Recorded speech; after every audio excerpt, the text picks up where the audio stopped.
নতুন মাস্টার, এনার কাছে মন দিয়ে পড়বি, বুঝলি? তারপর সোমবার দিন তিনি এলেন ঠিক 6টার সময়।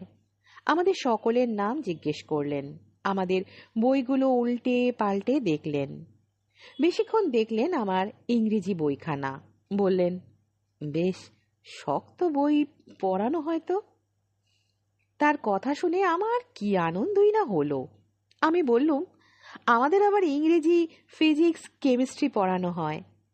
তিনি অবাক হয়ে গেলেন, বললেন, তাই নাকি?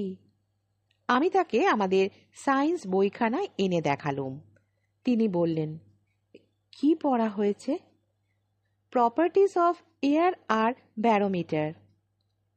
আমার কথাগুলো শুনে তিনি বেশ চমকে গেলেন, আর আমি খুব কৌতুক বোধ করলুম। তিনি তখন রেবাকে জিজ্ঞেস করলেন, তোমার নাম কি খুকি? রেবা লজ্জায় মুখ নিচু করে রইল। নতুন লোক দেখলে ওর ওই রকম লজ্জা। আমি বললুম, বল না রে, কি নাম? তিনি তখন রেবার পশমের মতো কোমল চুলে হাত বুলিয়ে দিতে লাগলেন। রেবাও অনেক কষ্টে বলল, লেবা। ও রয়ের উচ্চারণ করতে পারে না।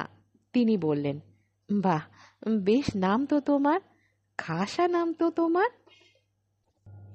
কিন্তু দিন যত বয়ে গেল রেবার লজ্জাও তত কমে যেতে লাগলো, আর বিধু মাস্টারও রেবাকে বেশি ভালোবাসতে লাগলেন।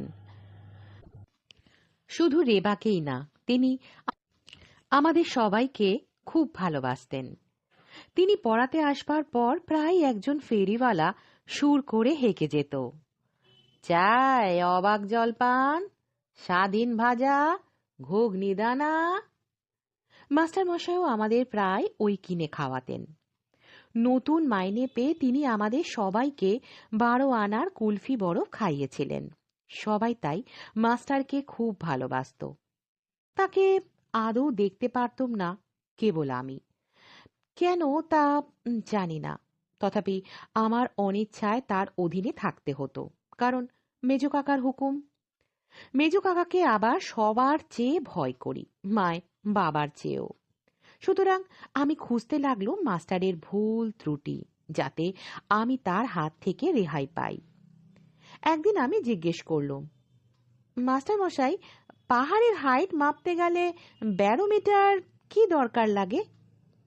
তিনি বললেন, দরকার লাগে নাকি? কে বললে? স্কুলের মাস্টার।